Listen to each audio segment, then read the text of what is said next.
Let me introduce you to the series. We started the series about just as we were getting into COVID. And you know, the think tank focuses on research-based economic advice. And we believe in solid, rigorous research. As we were entering COVID, we started this series. We are very fortunate. We have done about 270 webinars every Friday post-lunch. We have also been very fortunate that in the G20 presidency, when India was there, we did 11 on new international economic order, 6 on women empowerment, 6 on climate, under the G20, under the aegis of G20. We have also been very fortunate to have the privilege to listen to Nobel laureates on this webinar series. Last week we had one, and next week we are having another. So we feel privileged that we have also been able to bring in a blend of scholars within our country, and you know, our is a continent-sized country, and scholars from across the world to come and speak to us. So we feel very fortunate, and we are really thankful to everybody who accepts our advice, our invite. We all know that we are in the middle of a tariff war. And we really, all of us, wonder where is the world going to head on?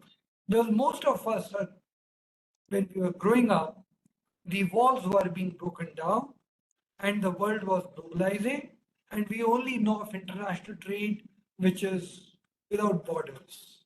Movement of labor, movement of capital, movement of goods and services without borders. And now suddenly, that whole thing, that whole paradigm seems to be challenged. So we thought we will get this topic to be discussed at length with experts from across the world. So here we are today. Let me introduce you the panel. The panel is chaired by Dr. H.A.C. Prasad. He has served as advisor in the Ministry of Finance of the rank of additional secretary, very, very senior, for around 13 years, and economic advisor in the Ministry of Commerce and Industry for around 6 years. He has actively been involved in meetings as well as working papers, preparing reports on international trade. He has also been a consultant to the Exim Bank. I have known him, and he has come and spoken to my students at IIM Bangalore, and I know that how rich his experience on international trade has been. He's chairing the session today. Our main speaker for the day is Professor Marc-Andreas Muendler. He's a professor in the economics department at the University of California, San Diego, a research professor at IFO Institute in Munich, a guest professor at the University of St. Gallen, and a research associate at NPR. He has published in leading economic journals on the origins of globalization and its consequences for local industries and labor markets, firm dynamics, entrepreneurship, and information economics. He has worked as a consultant to the WTO, the World Bank, and private businesses, and as a consulting researcher for the Brazilian Census Bureau and Labor Ministry in the German Central Bank and the Federal Reserve Bank of New York. He received his PhD in economics from the University of California, Berkeley. Mark founded and directed and Prosperity Lab at UC San Diego. His current research revolves around local impacts of global markets. And we thought it would be best if he comes and speaks to us on this topic. The discussant for the day is Professor Biswajit. He is a professor at the Indian Institute of Foreign Trade, a prestigious place working on international trade. Dr. H.A.C. Prasad has also been associated with it. He is involved in empirical economic research for close to 2 decades. He has teaching experience in India and abroad. He served the Poverty and Development Division of United Nations ASCAP Bangkok, He has completed a number of projects for Government of India and international agencies such as UN, World Bank, ADB, WTO, DFID. His current research is international production network, the global value chains, trade and services, regional trade agreements, trade and development. With this, I hand over to you, Dr. Prasad, to conduct the proceedings further. Dr. Prasad. Thank you, Dr. Charan Singh. Mr. Singh, Mr. Mark, Mr. Nag, ladies and gentlemen, good evening to all of you. It's my pleasure to chair this session, and that too on a topical and burning issue. In fact, this has been in discussion since the ascendancy of Trump 2. Now, we started to be at the time of Trump 1, we made a study along with Exim Bank of India on the tariff issue, particularly relooking India's tariff reforms. And now the time has again come to look into all these things again with a new look, with a new specs or new eyes maybe. That is what we have to look into. Since the US passing the Smoot-Hawley Tariff Act 1930, I think many tariff conflicts and wars have happened all over the world. The recent ones with US, China and US, India, and in between you had the pasta wars, you had the chicken wars, many such wars, particularly those related with the import duties and the tariffs of these commodities. Now, when in 2018 and 19, US and China went into a conflict, the UNCTAD study shows that both of them did not benefit. Both of them lost in terms of the exports. Then we also made a study for India. And in the study for India, we found there were two stages in 2018-19 when the tariffs were levied. One, when steel imports, for the steel imports, some 25% duty was levied by US. And for aluminium, also 10% additional duty was levied. But this was common to all the nations, not just for India.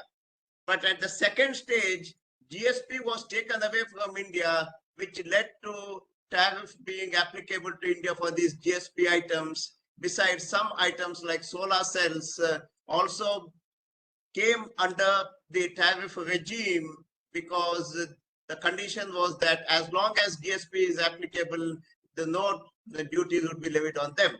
So thus, you will find it had an effect on India, and India also had a retaliatory tariffs on US on items like apples and also almonds, some items in the chemical sector, some in the steel sector.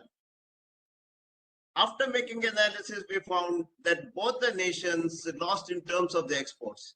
The exports did fall in these particular items in the following few years.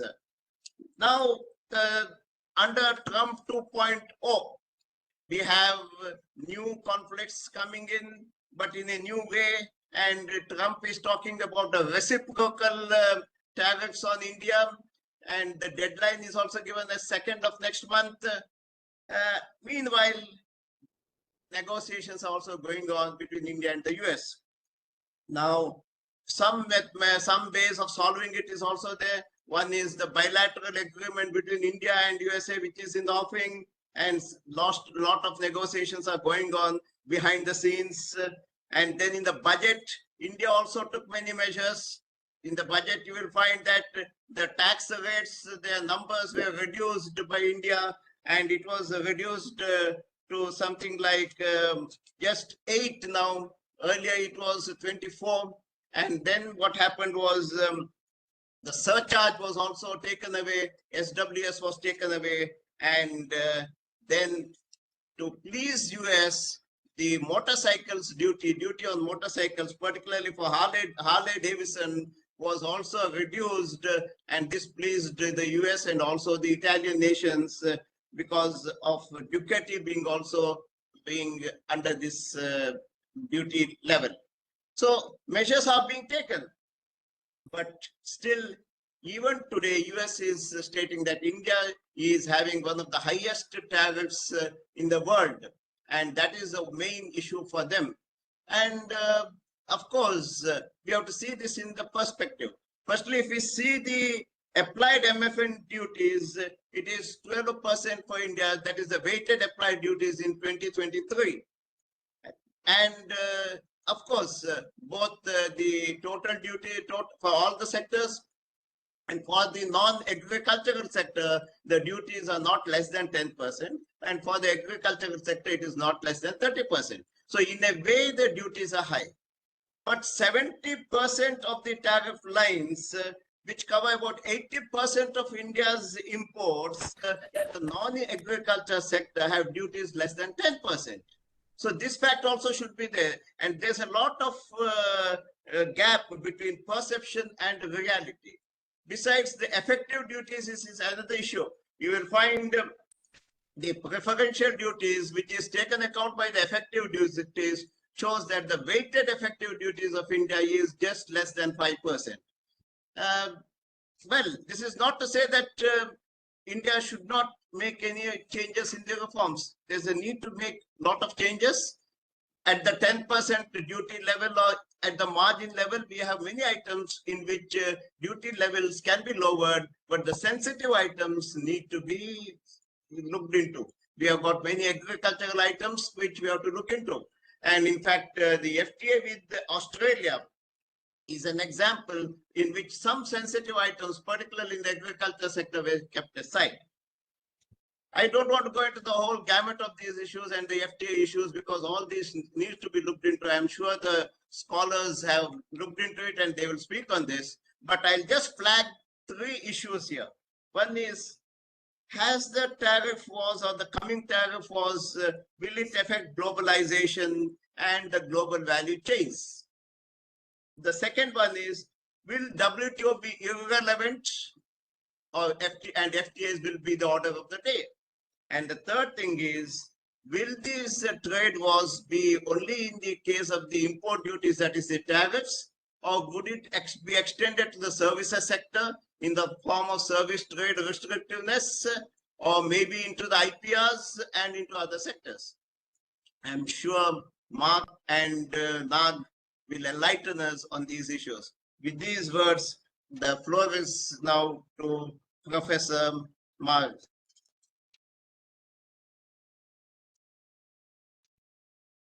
Thank you, Dr. Prasad. Thank you, Dr. Singh, for having me.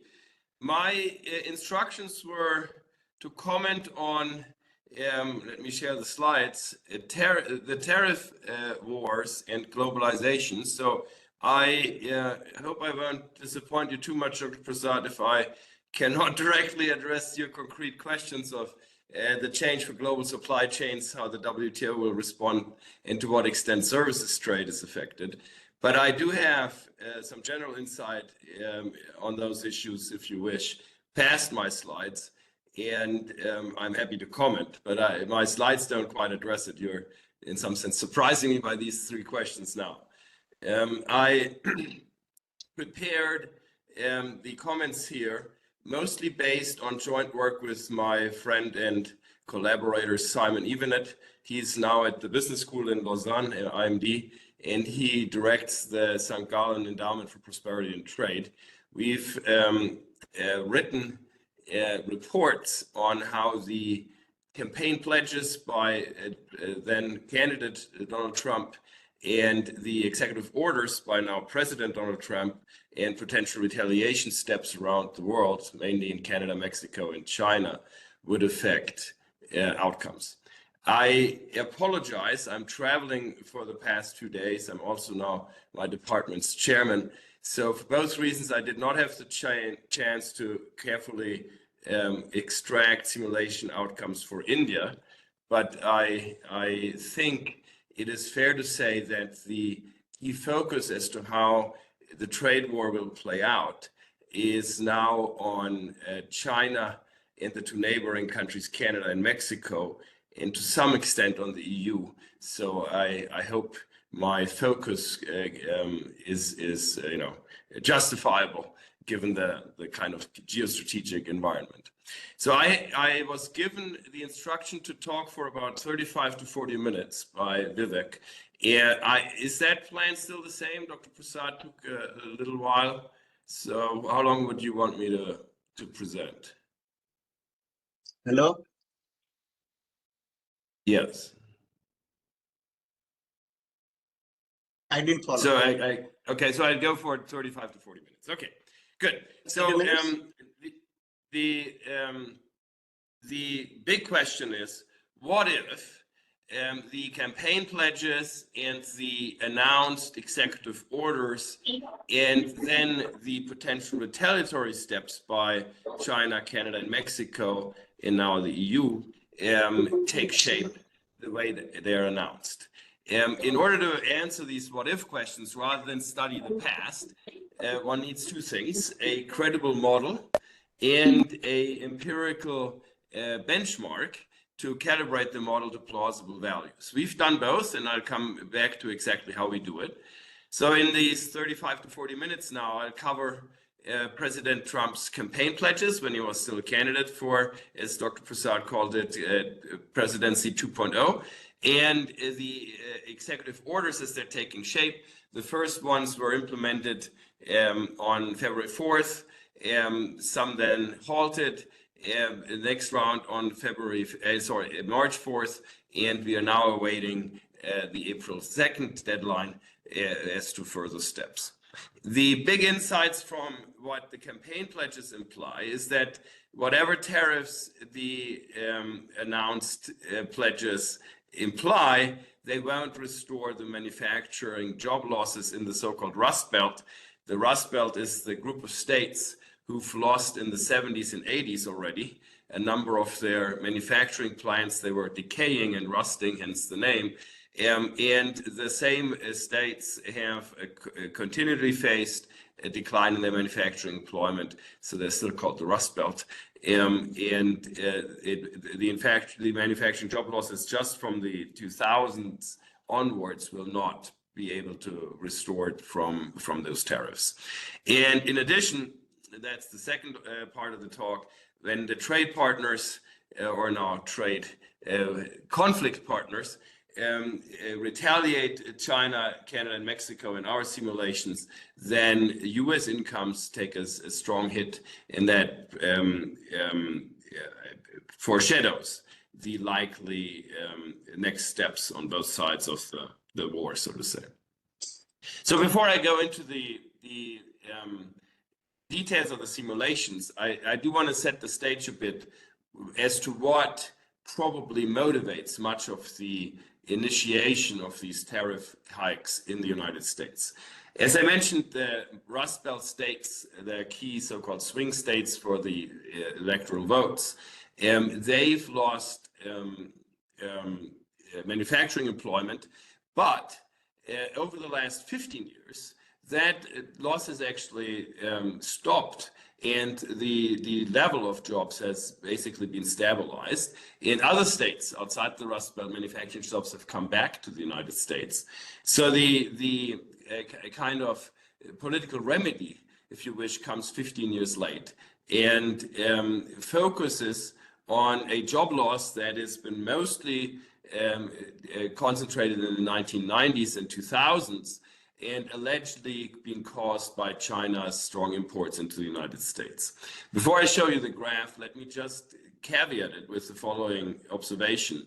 The manufacturing job loss is common in many high-income countries. If you face such a similar change in many countries, you wonder whether it's a common shock that affects them all, or indeed a trade shock that would affect these countries differentially.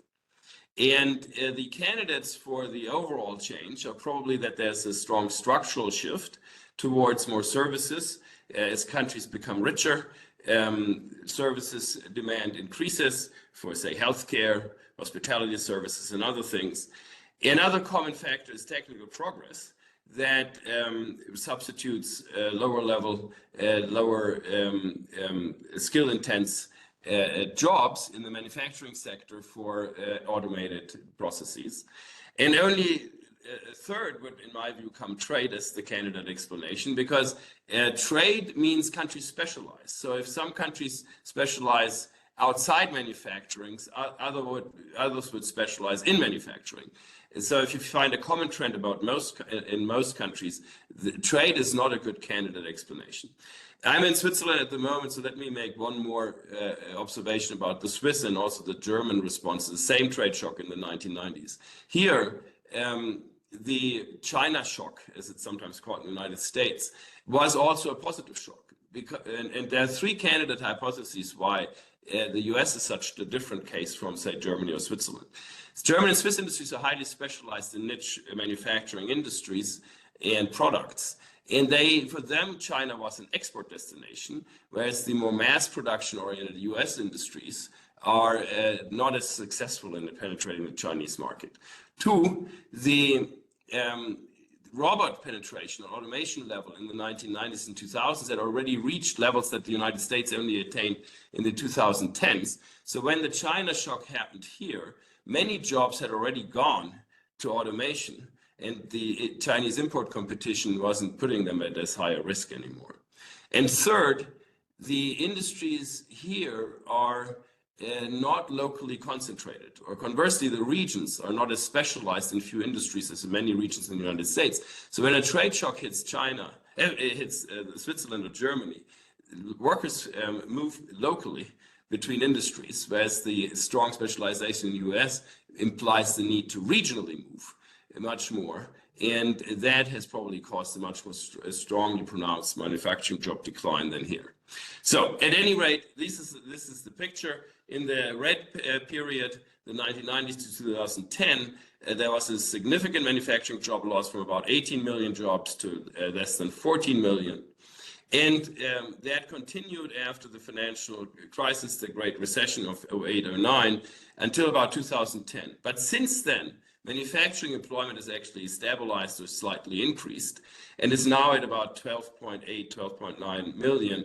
In most of my later simulation results, you'll see that we benchmark 12.8 million manufacturing jobs in the United States. Why? Because that is the second quarter 2024 employment level, according to the quarterly employment and wage data by the census. In the Rust Belts, those are the red ones, that recovery was a little less pronounced, but it's still there.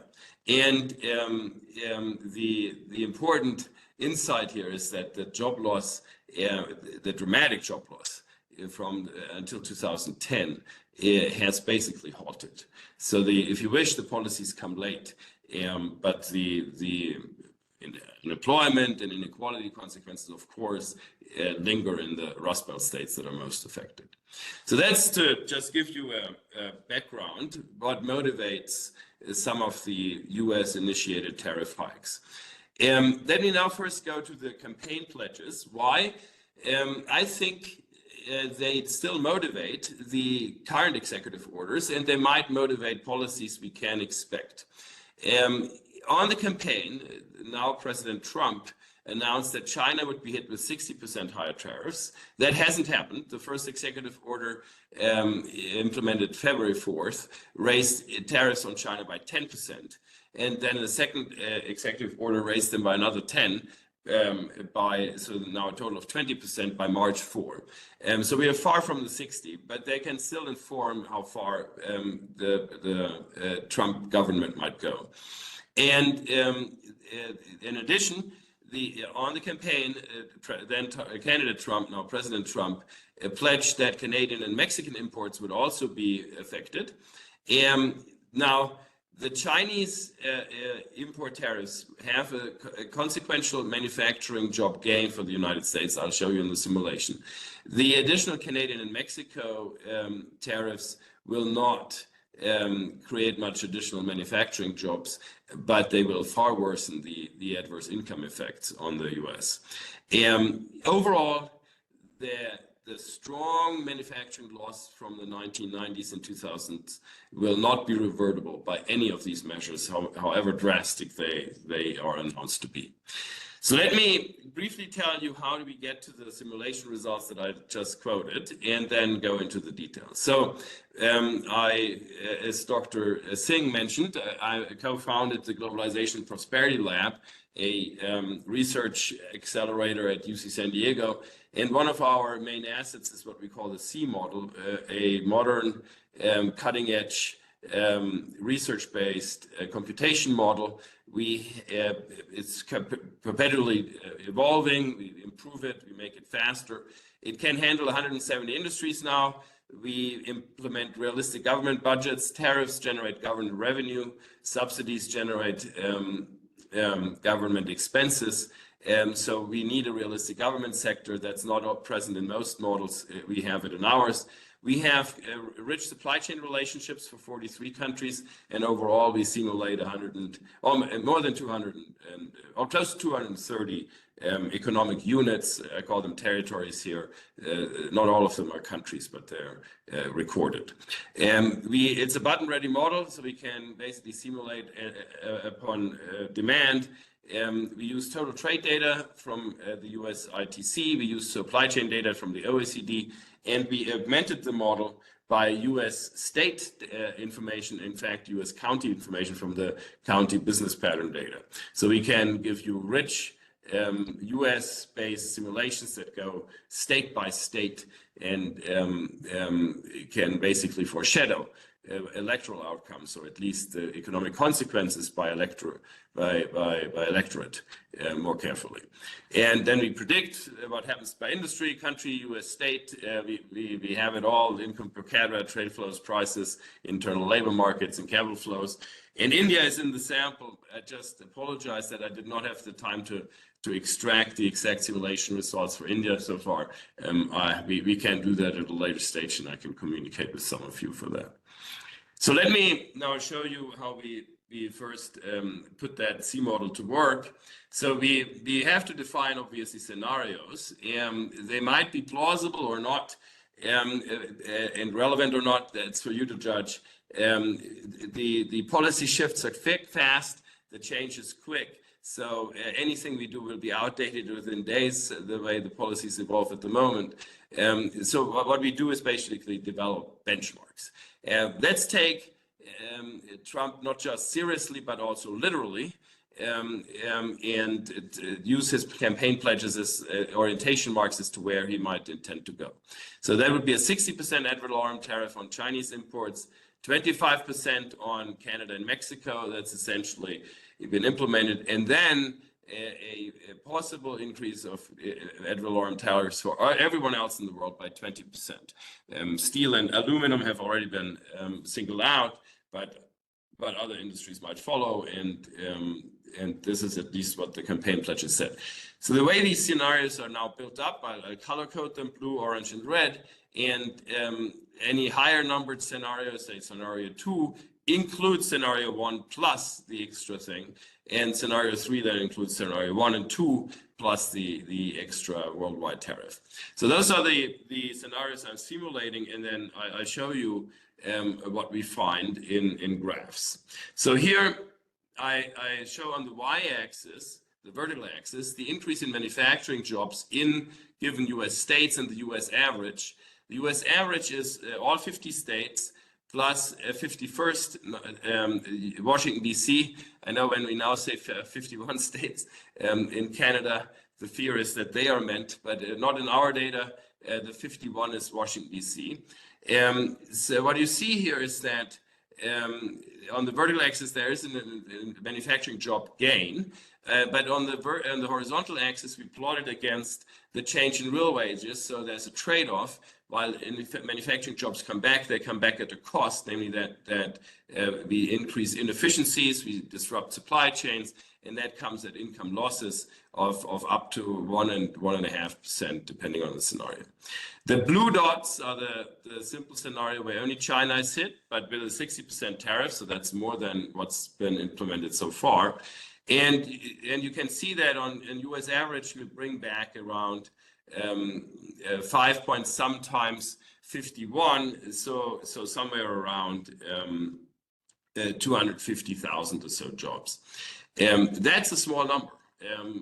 compared to the total manufacturing employment of 12.8 million, and compared to the 4 million manufacturing job loss in the 1990s and 2000s. So the tariff policy, even as extreme as the 60% tariff on China, is not bound to bring any meaningful job numbers back, which might suggest that the Trump administration could actually even go further than what they've announced to generate higher gains in jobs. Adding Mexico and Canada does actually not increase the US job gains much in manufacturing. So the orange triangles are not much higher in level than the blue dots. So the big gain is from imposing job gain in manufacturing is from imposing tariffs on China, not anything. So the motivation to economically punish or economically contract imports from Canada and Mexico is much weaker. And then importantly, imposing a 20% tariff on the rest of the world, so we show you a lot of the EU here, but India would of course be included in that. That is actually harmful in the sense that the job gains in manufacturing will be reduced. And the reason is because, as Dr. Prasad mentioned, that supply chains get disrupted. So I cannot exactly now tease out how. It's behind the full simulations. Had I known, I would have done a little more on it. But that is what is behind that declines from the orange triangles to the red squares. The job gains are reduced. And the 20% tariff is so disruptive to global supply chains that there's a quite substantive real income loss for the US citizens, so that the average real wage loss across all states in the US is more than 1%. That's not the same in all states, but they're actually relatively similar if you look at it. If only China were hit with import tariffs, then in, say, Michigan and Wisconsin, you would get hardly any real wage decline, but a considerable manufacturing job gain. So for there, the trade-off is weak, so to say. But outside the Rust Belt, so New York, upstate, for example, was considered a Rust State-like region for a long time. So we single New York out here a bit. It's indicative. There is some job gain in manufacturing in upstate New York, but there's a strong real wage loss of 0.5% overall. So this tells you both the benefits in terms of achieving the objective of getting manufacturing jobs to come back, but also the costs quite clearly. So the slide here just summarizes what I said while I explained it. Let me explain a bit about what the reasons behind the real wage losses are. It's that the US consumer prices go up quite substantively.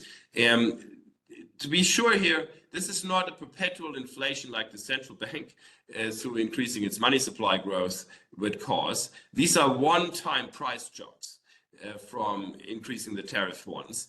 And the 60% tariff hike on China would raise the CPI in the US by almost 2%. Adding Canada and Mexico tariffs would go to 3%. And then going to a 20% tariff hike around the world in addition would increase US CPI, the price level, by a whopping 11%. So the nominal wage gains from these policies are more than eaten up, more than eradicated by CPI, consumer price index increases. Again, these are one-time increases to the one-time tariff hikes, but they're substantive. Now you could ask if the job loss is actually, so the job gain in manufacturing is still rather mitigated, made the Trump administration have an incentive to scale the campaign pledges even further. So maybe go to 150%. That's the option D down here. And so instead of having a 60% tariff increase on China, go to 90% and scale up all the other tariffs as well by a factor of 3/2. Would the cost be so strong, these real wage losses, that some of the policies would not be implemented fully? So say only half the pledged tariff increase or 3/4. So we can scale the simulations, and we did that. So here is an example of scenario 2. Scenario 2 is, remember, the 60% increase in tariffs on China. And in addition, 25% imposed in tariffs on Mexico and Canada. And what you see is that this earlier finding that going to scenario 2 compared to, say, scenario 1 only, namely hitting Canada and Mexico in addition to China, that's not a really helpful policy. That the manufacturing job gains are little, the real wage loss is big. And that insight carries over here. If you scale up the scenario 2 to 150%, compared to just, say, 100% before, and you say, look at, say, the US average, the job gains are small. They add up a total to about 80,000 jobs more. It's really little compared to the considerable job losses over the 2 to 3 decades ago. While the income losses are quite noticeable. So the economic rationale to single out Mexico and Canada with extra tariffs is, under this simulation perspective, quite muted. And now you could ask, did the administration run such simulations and still want to target Canada and Mexico, or may they actually just look at the overall trade volumes and think, the imports total from Mexico and Canada are similar to the imports total from China, so therefore let's single them out as well, without considering that those are such intertwined neighbors that the job gains are actually not that big because the supply chain disruption is so severe. At any rate, that's the outcome for US states. For the rest of the world, you can ask how do they suffer. And again, I apologize that in our initial reports, India was not one of our target countries, so to say. So I cannot tell you how India will fare at the moment, but I can go back and we can talk about doing that later. So there's some takeaways here that I think are stand out. One, China suffers quite a substantive job loss in absolute numbers, more than 750,000. But if you take the total manufacturing employment in China, which is almost 95 million, this is minuscule. And it may explain why China is responding so gradually and cautiously. There are retaliatory steps, we know, but they are not dramatic. And the reason might be that China thinks that could be that China, having run similar simulations that we do, figured out that the overall impact in kind of proportion to its size of the manufacturing employment is not that dramatic. The EU benefits a little bit from China and then Canada and Mexico being targeted with tariffs when they're not. So if you look at the blue and orange dot and triangle for Europe, they suffer actually a small real wage increase. They suffer a small employment decline, but also real wage increase, and that is because the European exporters can take over some of the market shares in the United States that the Chinese, Canadian, Mexican exporters had to vacate. But once they are hit with the 20% tariff as well, there's an employment loss. That's, again, also not very dramatic, about 200,000 jobs lost, or even less, out of 30 million. So you could wonder why Europe is so adamant about its retaliatory steps. The UK is not in the EU 27 anymore after Brexit. As you know, the UK announced that they will not take any retaliatory measures, and it may be for a similar motive. Their statistics are actually quite similar to EU 27, only small employment losses. The US has an employment gain of about above 250,000 job gains from the policy, mostly coming from imposing tariffs on China, as we saw that before. And then Mexico and Canada. Initially, Mexico benefits, and Canada a little, from China being hit with tariffs. That's the blue dots. Both of them have real wage increases, and Mexico actually a job increase. But once they get hit, that's orange and red, the real wage losses there are quite substantive, 1.5% in real wages. That people feel that in their pockets. And the manufacturing job losses in Mexico are actually also quite substantive. Not as big in absolute numbers in Canada, but the whole manufacturing sector in Canada is only 1.6 million employees. In Mexico, it's almost 10. So these countries are hurt. but in proportion, you could also, even for Canada and Mexico, say maybe not as badly as the absolute numbers might suggest. So that's what the campaign pledges would do. What all of that leaves out is the question how these countries might in fact retaliate. So let me start out by observing that trade conflict is costly to all parties. The initiating country we saw at the US would have real wage losses from doing it. Retaliation is costly to the retaliators. Canada and Mexico will have real income losses from engaging in it. And there are other studies who have clearly shown this. The Brookings Institution ran them, the Peterson Institute for International Economics, and the Budget Lab at Yale and others. So there's no surprise there. In some sense, it goes back to the old adage by Jim Robinson, a UK economist, who said, well, if your trade partner throws rocks into their harbor, which is equivalent to imposing tariffs, why would you yourself want to clog your own ports in retaliation? It doesn't look like a sensible policy, and that's exactly the way to think about it. The retaliatory measures just worsen the real wage losses, worsen the efficiency losses from not trading. But there may be political gains, so I'll show you from somewhat blunt retaliation simulations how things will play out in US states. So concretely, I argue that Canadian and Mexican retaliation steps can deny the Trump administration's intended wins for US workers in most states. Concretely, we show that take-home pay, that's actually nominal wage changes, they are completely wiped out in up to 40 states once Canada and Mexico retaliate.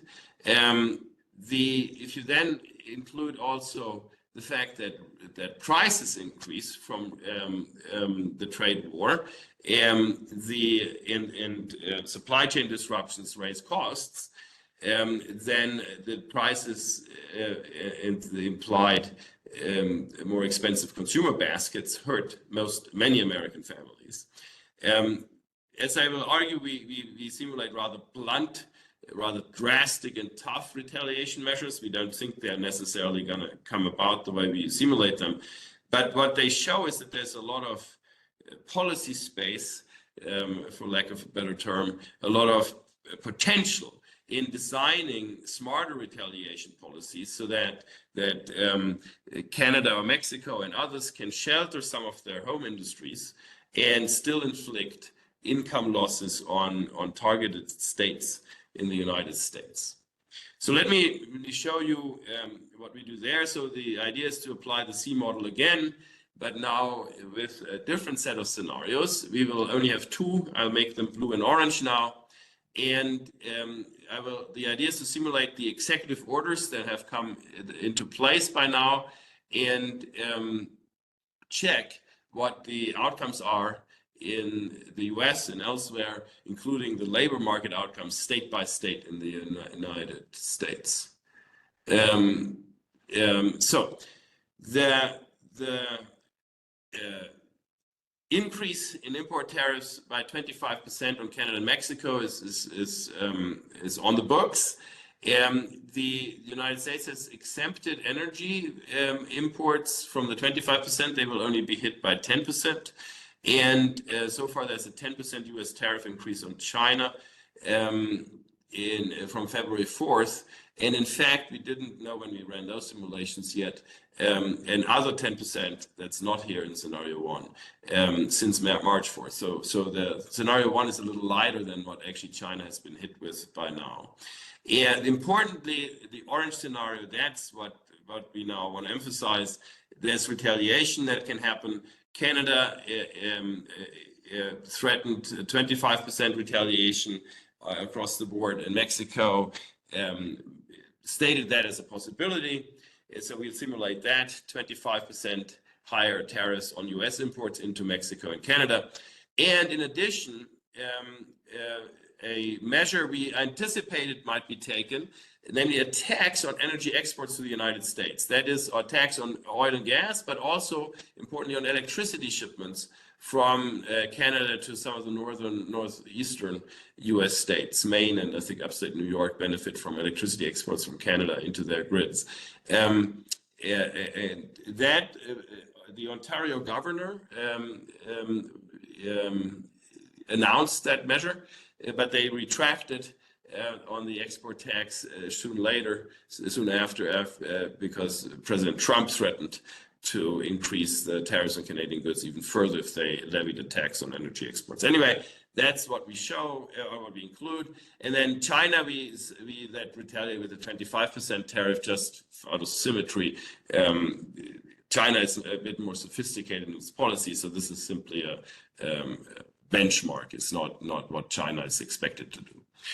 So here is how the real wages will change from these policies. And I saw that some of the texts asked about India's outcomes. I show you these numbers not because I think that this is what is the foremost worry for India and East Asia, or Asia more broadly. These numbers tell you, I think, how the trade war will likely evolve, because they show the incentives and the consequences for retaliatory measures. And that's why they're informative. They don't directly concern the Indian economy, I admit, but they tell you how what is in the policy space and what next steps you might expect be taken. So that's the intention of these simulations. The orange is the retaliatory measures, and the blue dots, the blue diamonds, they show what happens if only the US unilaterally took its measures. And what you can tell is that retaliation worsens everything, including for the retaliating countries. So Canada's losses from the trade war are even worse when it retaliates. Same for China, same for Mexico, same for the United States. So clogging your own port just because your trade partner threw rocks in their harbor is not a good idea economically. We know that. But the question will be, is there maybe another rationale? And I'll show you why. The most severely hit countries with about the 3% real wage loss are Mexico and Canada from these retaliatory measures. So this is noticeable income declines. They matter. Let me preview briefly what we'll find. The real wages, as I just showed you, fall in all countries. They fall more in Canada and Mexico, and they're substantive. So the important question is, how does it play out state by state in the United States? Why is that important?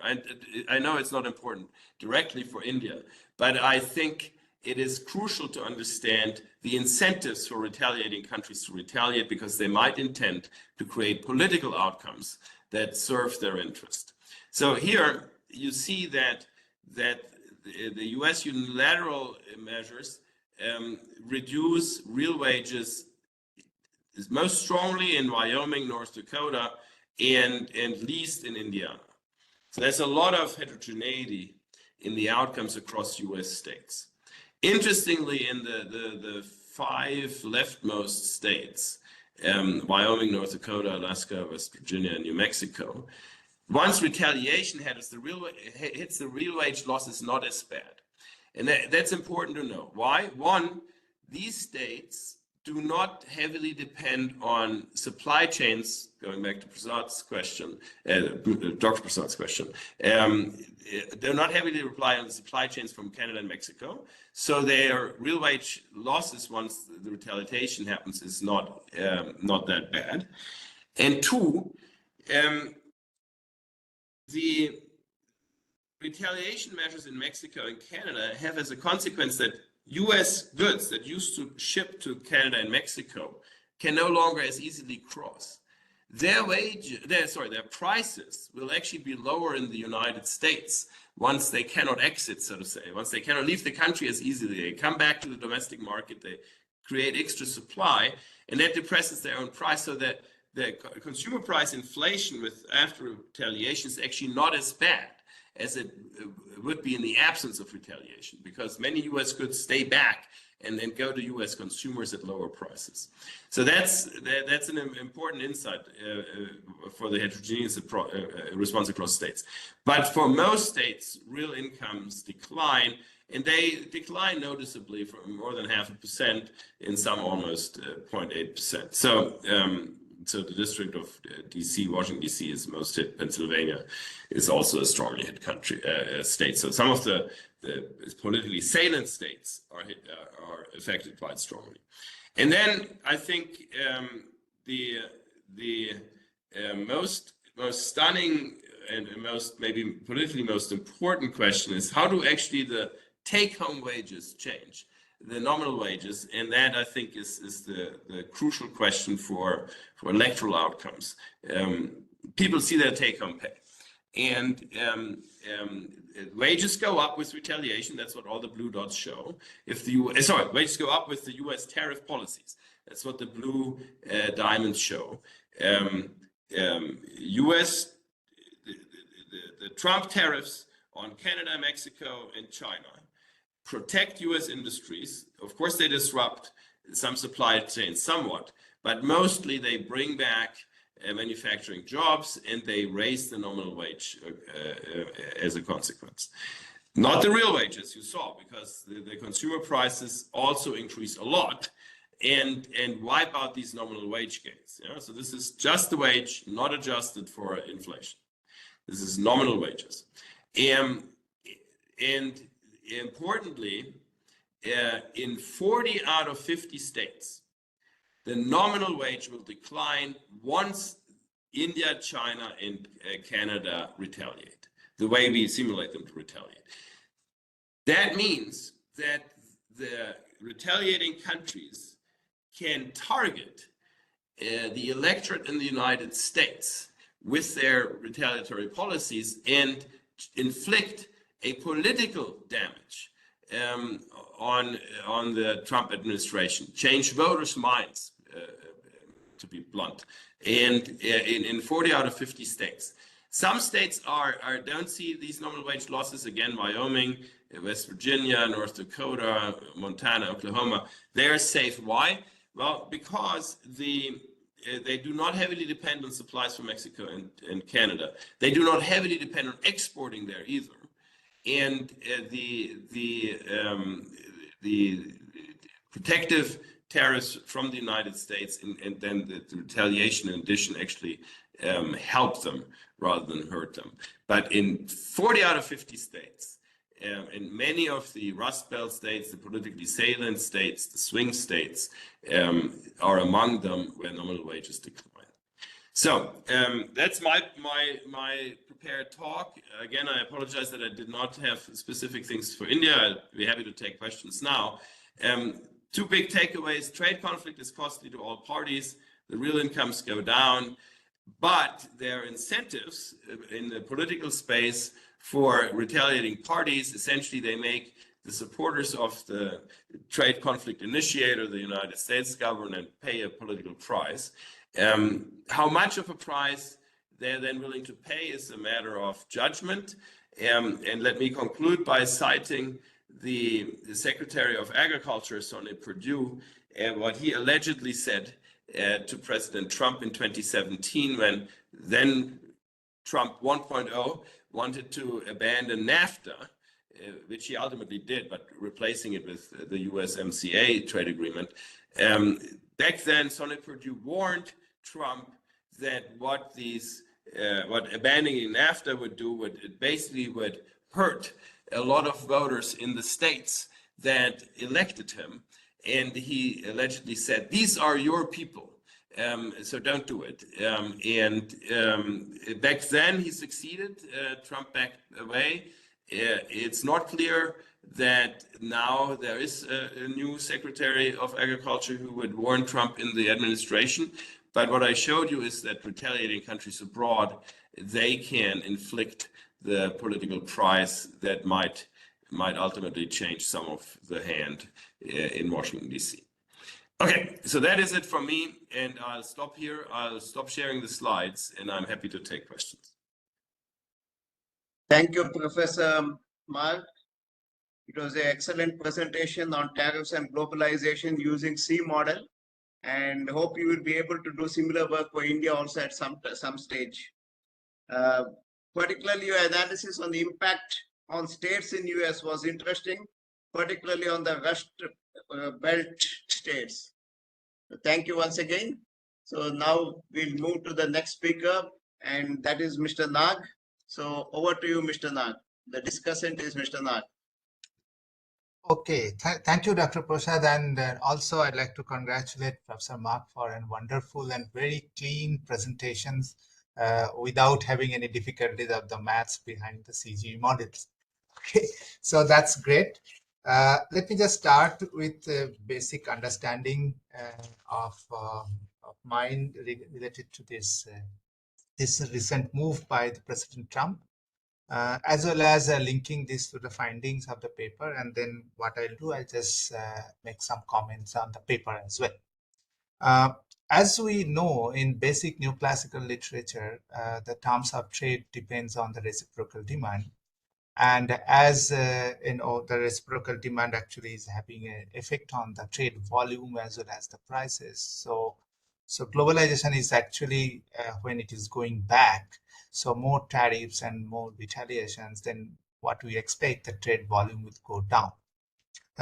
But what the price will play, it's basically dependent on how the reciprocal demand will change. The assumption here is basically the same level of the reciprocal demand. So definitely I can understand this would be a short run and quick analysis, but maybe there will be a dynamic model in which the countries might play a different role in the long run. There might be new alliances will come, excluding USA, to have a new supply chain, and as a result of that, there will be new effect. So that's basically my overall understanding. So the paper is actually talking about mainly about the jobs, I mean, as well as the wages. But one important thing is about the productivity change. So my reading about the US policies at this moment, that there may be a price rise, there may be increasing wages. As in the paper, it has been identified that a rise in wages may be neutralized by rise in inflation. But we need to also focus on the changes in the productivity. Perhaps that is the game where actually the US might go for higher productivity to neutralize this particular effect. Now, having said that, let me just come to my main points. One is high tariff versus the tariff rate. So as United States are having relatively much lower tariff, so when you are just increasing the tariff, the actual tariff level will not be much higher. So assuming that most of the tariffs are less than 5%, maybe around 2%, and in that case, rise in tariff will not have a major impact. That's basically one aspect when you are thinking of India reducing the tariff. As India's tariff is quite high, if India has been asked to reduce the tariff by 50%, so this is a large decline in the tariff. So the impact will be much more serious as compared to the model what we have seen. We are just looking towards possible results when Professor will actually share with us once he runs the model with India. The technology effect, how you are actually bringing in this model, is also an important thing, because it's quite possible, that's my reading, that in the Rust Belt, if you have the same production function, then definitely there is no change. But if we assume that there will be more AI, there will be more certifications, so somehow a new manufacturing structure comes up in another 5 years, then there will be some changes actually we can observe. So the friction will be there for, in my understanding, maybe for 5 to 6 years, and then the results will be visible. Another point is, as you have seen in the last simulation, the effect on China is much less as compared to China and Mexico. So it is quite possible that even in the medium run, China will also work on the productivity and the cost of productions will go down, which can somehow having a neutralizing effect on the tariff rise. So if both sides, China and USA, if both sides actually work on the productivity gain or new manufacturing structure, then the cost of productions in overall in the world might go down. Just imagine if US comes up with a massive manufacturing reform as well to compete with China, and China will not sit idle because the productivity machine will also try to reduce the prices. So, in such cases, the impact of other countries or other emerging economies like India will be very, very serious because the reduction of cost through the productivity gain is generally much slower in our part of the world. The last point I'd like to highlight, I think it has been said in many different ways in the discussion started with Dr. Prasad regarding the effect on the GVC. So what would be the possible shift of GVC in this case? Supply chain disruption, which is commonly known, but whether a new production hub emerge in some other countries. So I'm sure countries like China and India, as well as European Union, will start working on a different kind of a supply chain because it is not possible to reduce the wages or cannot sustain the reduction of wages for a long time because there will be a possible domestic political challenges if the reduction of wages sustained for a long time along with inflation. So I think so it's now $1 million question that in which directions it will go. But this particular paper is giving us a benchmark model, as Professor Marc mentioned, that and it helps us to think that what are the other questions which can be answered through this kind of or extending this model into different directions, considering different trade blocks, which definitely will have a serious discussions now, like ASEAN or ASEAN Plus in Asia particularly, how they will also start thinking of having less dependence on US. Now, if there is higher inflation in US, which and for that matter in Canada and Mexico, the entire North America, which is a bigger market for Asian products, if those markets, the purchasing power goes down, how Asian engine of production will move. That's also a kind of a cascading effect, which is not there in the model at this moment, but what we can guess that that will be also quite serious. So market development within Asia is also a very important thing. As we have seen in European Union in last 70 years, that more than 70% of their global trade is within European Union. But currently in ASEAN, this number is less than 30%. But just imagine India and China, which are too large, having large populations, close to almost 3 billion out of 8 billion people. So if that market opens up, if the purchasing power goes up, then actually dependence on the large North American market for Asian companies will be relatively less. So these are the possible questions which can come up from these discussions. And once again, thank you very much. It is really, really thought-provoking paper and presented quite simple way. I am sure that audience also enjoyed it. Thank you very much. Thank you, Mr. Nag. So for highlighting some important issues, particularly the productivity change and its impact on and the impact of the GVCs, these two aspects you have highlighted. In this context, I would like to mention that we did a study in which the tariffs by stages of production were taken. And we saw that the impact of the duties or the tariffs on India was helpful in the export of the intermediate goods, but not on the final goods or the consumer goods. So further such analysis would help, and then we'll be able to find out how the GVCs would be affected. I think if it is okay with Professor Mark, we can extend by another 10 minutes. Yeah, that's okay with me. I think I'll pass on this one to Mr. Singh so that the questions can be taken. You have got many questions by other people also, I suppose. So over to you, Mr. Singh. Yeah, I really thank you, Professor Mark. Excellent presentation. And you can see the questions in the chat box. And if necessary, I can read out those to you if you wish. But I had one question, and if others have a question, they can raise their hand.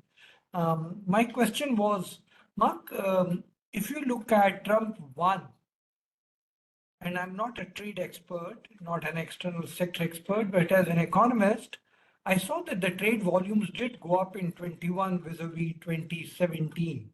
So one thought was that Trump 1 also set in with the tariff war, but the world trade did rebound, and then there was no looking back.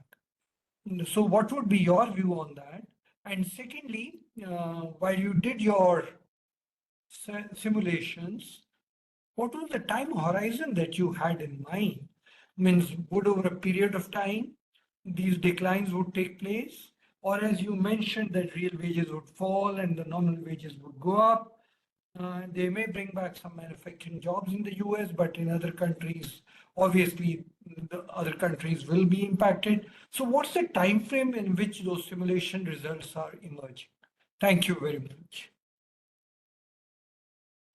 Yeah, so thank you. In the interest of using the remaining 8 minutes well, let me reply to these comments already, and then I take the ones from the chat. So let me be very, very clear here that the GVCs and India are all fully in the model. They're simulated, they are perfectly accounted for, and they change. The only thing we did not do is extract numbers on them that I would present to you. When the model runs, it produces tens of thousands of statistics, and we just need to figure out which ones we extract and make into figures. But the whole supply chain adjustment is in there. I just cannot tell you whether the intermediates or final goods suffer more in India or not, because I failed to extract those numbers and I didn't have the time to do it while I was traveling during the last week. But the model is complete. Yeah, so I don't want to. I want to be very clear here. On the dynamics of supply chain formation and productivity change, these are super important points.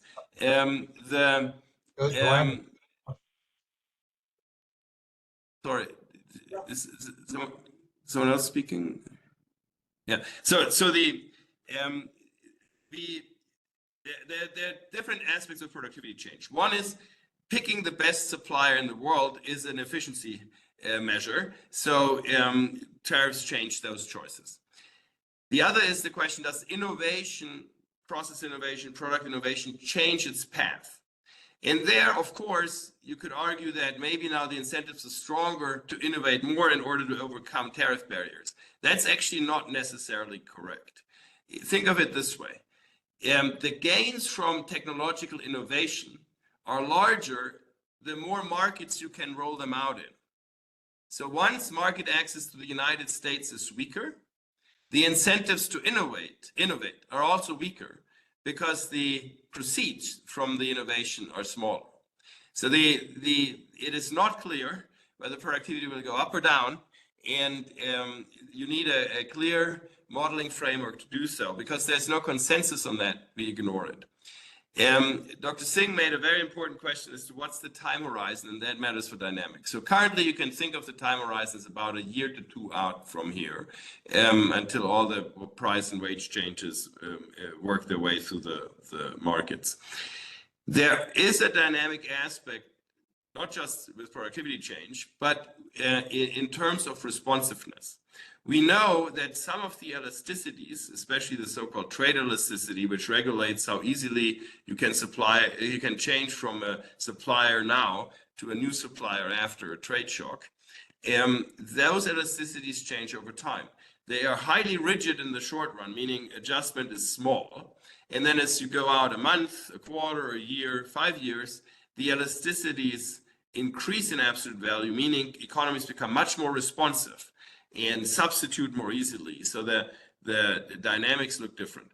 We have a new research that for the first time allows us to implement those kinds of dynamics in the trade elasticity and others rigorously into a global trade model like ours.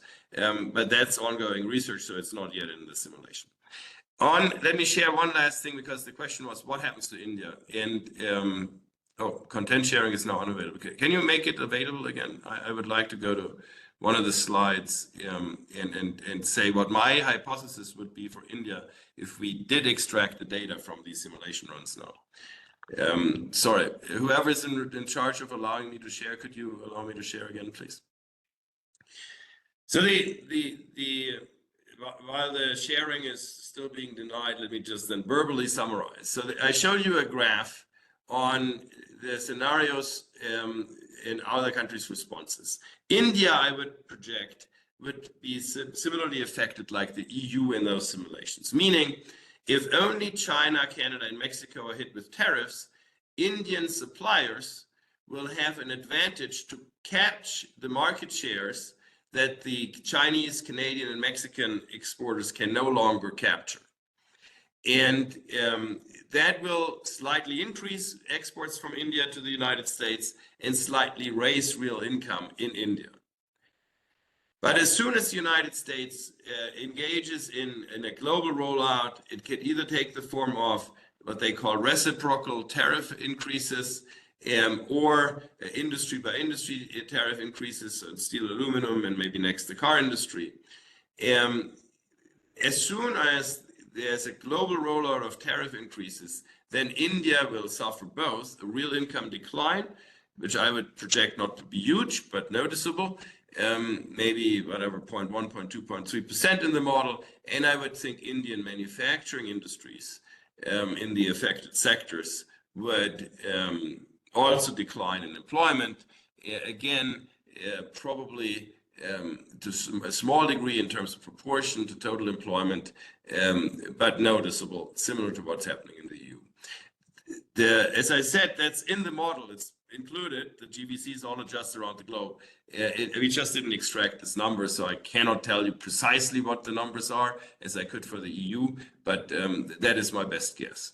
And I think that covers a bunch of the questions in the chat. So again, I can still not share, but if you allow me to share, oh no, I can. So let me just share this. So what I show you as the EU here, I think India will look quite similar.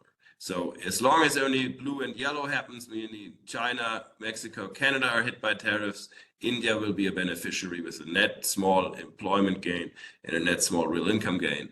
But once India's industries are hit as well with tariffs, you get something like the red square for the EU. We'll move left and down. How much, I don't know, but that's quite likely what the model will deliver.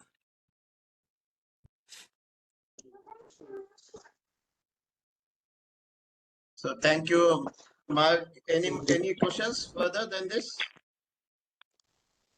Any other question? Question? May I? Yeah, please. May I? I take 1 or 2 questions. Mark's the last point, that slide, the graph, I don't understand. Can you please re-explain me? 2 minutes. A glimpse of it. The last slide. This graph that I'm showing here? Yeah, you red Okay. box, right? So what the graph shows is on the vertical axis, the change in manufacturing jobs. And to be careful here, this is a change in manufacturing jobs, but the country as a whole still generates full employment. So it's a shift from non-manufacturing into manufacturing, or the reverse. So it's a shift into manufacturing if you go up from zero. It's a shift out of manufacturing if you go down from zero in the vertical dimension. And on the horizontal axis, I show the real income losses for each economy. And the three colors are the three scenarios. The blue dot means China gets hit with a 60% tariff. The orange triangle says that in addition to the 60% tariff in China, Canada and Mexico get hit with a 25% tariff. And then scenario 3 is simplistically 20% tariffs on everyone in the world. EU, India, rest of Asia other than China, Africa, Latin America, everyone. That's not a clear-cut scenario. The Trump administration doesn't really propose this at the moment. It was a campaign pledge, but it's not a realistic one at the moment. But it goes in the same direction as the pronounced idea of a reciprocal tariff policy. Whenever, say, India has high tariffs on the US, India will now be reciprocally be punished with higher US tariffs on Indian exports. That goes in the direction of the red square. And then, so then you can tell which of the three policies, how they will play out. And it's good if you go up and to the right, meaning you get the manufacturing jobs and you get higher real incomes. It's bad if you go left and down, meaning you lose real income as you go left, and you lose manufacturing jobs if you want them going down. But you gain non-manufacturing jobs as you go down. Yes, service So sector. that's the explanation. I hope that's clear. Yeah. Thank you, Mark sir.